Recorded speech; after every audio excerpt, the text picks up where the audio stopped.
Salut à tous, bienvenue dans l'antre. Vous en avez marre de vous la jouer tactical, toujours avec un AR-15 ou assimilé? Les AK c'est mainstream, ça vous saoule aussi.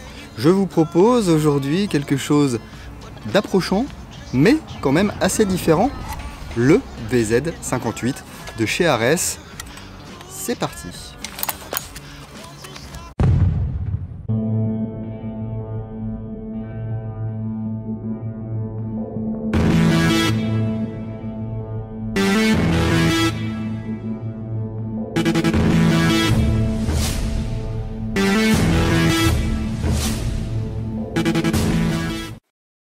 Et avant de commencer cette vidéo, je vais remercier tout particulièrement Ultima Airsoft Libourne qui m'a envoyé cette réplique afin que je puisse vous la présenter aujourd'hui. C'est une réplique que vous pourrez trouver chez eux à 250 €.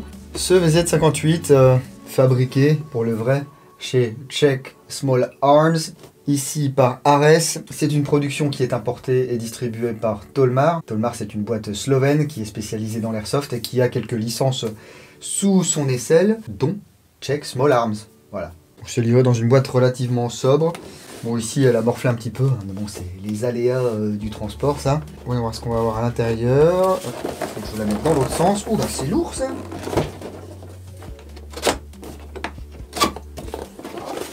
Il y a du métal. Oh, j'aime bien. Alors, nous allons retrouver un mode d'emploi. Voilà, avec un éclaté.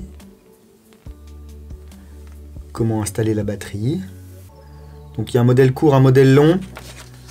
Vous avez également peut-être vu des modèles un petit peu que je qualifierais d'obscènes, hyper tacticalisés, avec des puits de chargeur pour chargeur Stanag, des choses comme ça. Bon, les goûts et les couleurs, les gars. Ensuite, bah voilà, la petite carte de visite de chez Ultima. N'hésitez pas à aller faire un petit tour sur leur site internet. Moi j'ai le plaisir de les croiser quasiment tous les ans à Liwa et voilà, on discute 5 minutes à chaque fois, c'est bien. Qu'avons-nous d'autre? Un chargeur très très lourd, oh là là, très très lourd. Avec une coque en acier. Voilà, chargeur mid-cap, 160 billes. Donc il y a de quoi faire déjà en sortie de boîte avec 160 billes les gars. Si, je vous le dis. Vous allez pouvoir trouver des chargeurs supplémentaires dans toutes les bonnes crèmeries. Voilà, je vous mets le prix à l'écran. Ensuite, nous avons une tigette de nettoyage et de débourrage. Toujours utile, ça. Et un bibi loader. Voilà. Donc, on va mettre les billes ici dans le tube. Ensuite, on pousse avec la tige. On va avoir, comme d'hab sur les répliques de chez Ares, eh bien, la petite fiche de contrôle. Putain, et ça envoie 129 mètres secondes. 1,66 J à 25 degrés. Ça a picoté ça. Et la réplique du VZ58, je crois que c'est tout, ouais. On va regarder ça ensemble les gars. Et voilà, j'en ai profité pour vous rajouter un minimum de luminosité. Le voici, ce VZ58 de chez Ares. Alors c'est pas une nouveauté ça, que ce soit au niveau du monde de l'armement ou au niveau du monde de l'airsoft, ça fait quelques années que la réplique existe. C'est pas une réplique qu'on voit beaucoup sur les terrains parce que bah c'est pas très sexy. Faut dire que, comme son nom l'indique, VZ58, elle était mise en service en 1958 et jusqu'en 1984 dans les forces tchèques. Ceci est un fusil tchèque, fusil d'assaut en 7,62 par 39, la munition décalage, enfin des AKM. Ça a été fabriqué en environ 1 million d'exemplaires. On en trouve encore ici et là parce que le calibre est tellement répandu que voilà. Puis c'est fiable en plus.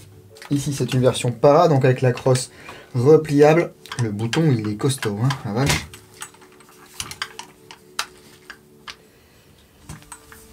Vous voyez, il n'y a pas trop de fioritures là.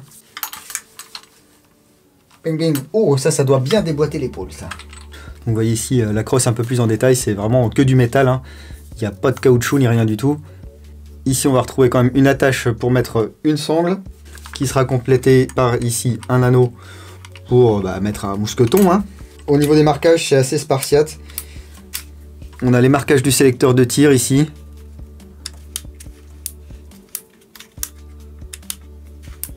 Voilà. 1,30. Ici on est en sûreté. C'est un peu bizarre, faut s'y faire parce que la sûreté comme ça vers le bas, c'est pas forcément intuitif. Ici à l'avant du receveur, on va retrouver le numéro de série. Si je dis pas de conneries, ça va être une réplique qui a été fabriquée en 2016. De l'autre côté, on retrouve les marquages RS. Voilà. C'est chouette. Le petit autocollant légal. On a un top cover métallique, mais c'est pas là-dessous qu'on va mettre la batterie. On a une fausse culasse ici, avec le bloc hop-up et le réglage du hop-up ici, avec une molette. De ce côté du receveur, vous avez deux pas de vis ici, mais vous n'avez pas de rail fourni avec la réplique. Alors, je vous avoue, je ne me suis pas documenté, je ne sais pas si Ares a fait un rail latéral ici qu'on peut visser sur cette réplique. Je creuserai, je vous mettrai peut-être ça à l'écran si je trouve. Ensuite, petite pointe de modernité, la poignée pistolet. Voilà, avec son design assez ergonomique, hein. Vous voyez, différentes textures.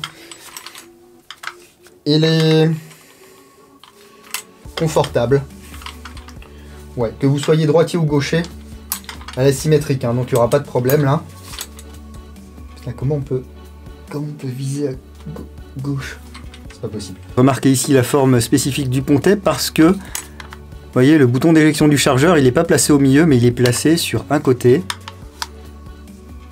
Donc le pontet est fait pour que ça ne gêne pas. Les parties inférieures et supérieures du garde-main sont en plastique noir. Il n'y a pas de jeu sur cette réplique, hein, c'est... Si je vous dis ça, il y a un léger jeu en fait. Pourquoi il y a un léger jeu?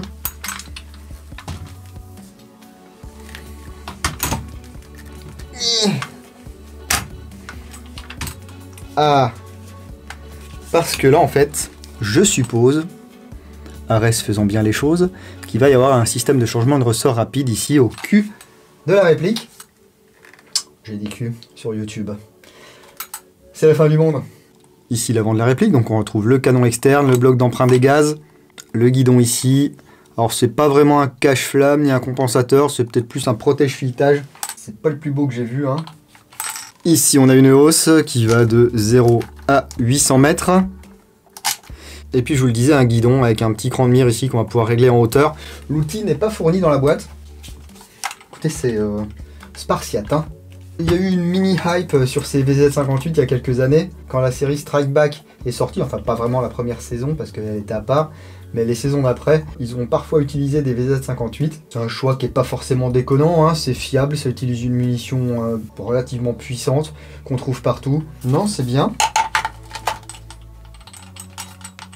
Le chargeur s'intègre bien, il n'y a pas un pet de jeu, hein. C'est bon, particulier, vous me direz. Alors c'est pas méga encombrant, mais ça fait quand même son poids. Ça pèse 3 kg pour une longueur comprise entre 650 et 860 mm. On peut pas régler. Donc là, c'est... De toute façon, à l'époque, il n'y avait pas le choix. T'étais pas gaucher et t'étais forcément moyen. T'étais pas petit, t'étais pas grand, t'étais pas gaucher. Tout le monde était pareil. Voilà. Tu bouffais tes rations avec du porc dedans comme tout le monde. Et tu faisais pas chier. Alors, où est-ce qu'on va mettre la batterie là-dedans? Ah, je suppose qu'ici, il va falloir ôter cette goupille. Hop là. Ensuite, on enlève la partie supérieure du garde-main. Ici, on a une vis. Je suis en train de faire n'importe quoi, hein. C'est la première fois que je déballe cette réplique. C'était peut-être pas ça qu'il fallait faire. Si, là, on va pouvoir enlever la partie inférieure du garde-main et insérer une batterie.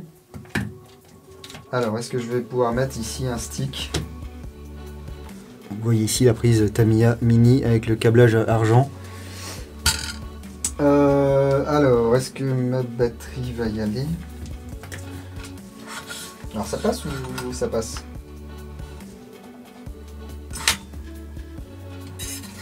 J'ai peur que... En fait, ça ne passe pas. Ah, il n'y a pas grand chose, hein. Là, si je vise comme un bourrin, ça passe, bien sûr, hein.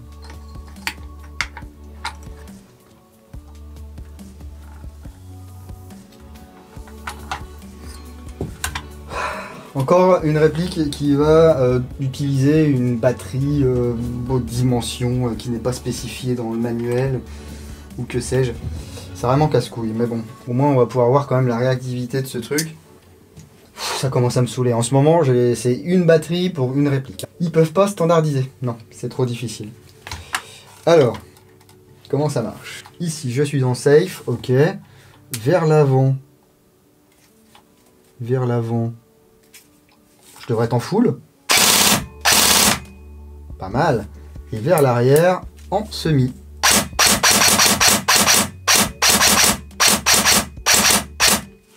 Écoutez, c'est pas mal. On a une gearbox FCS là-dedans. Donc on devra même être en mesure de régler un burst, de la bloquer en semi et d'avoir la protection de batterie. Je vous dirai tout ça dans la review complète sur l'entre le blog. Je vous propose de mettre des billes là-dedans et d'aller voir combien ça sort au chronie.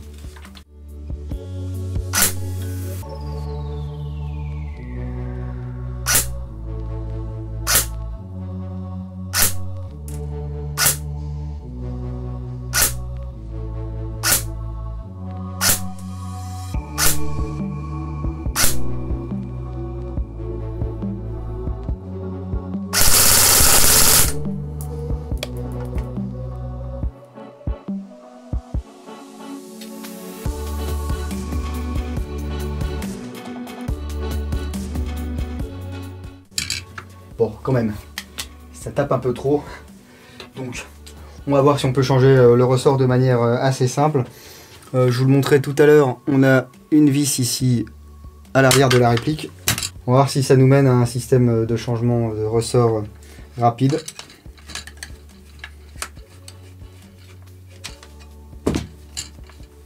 Ah, a priori déjà on dévisse la crosse.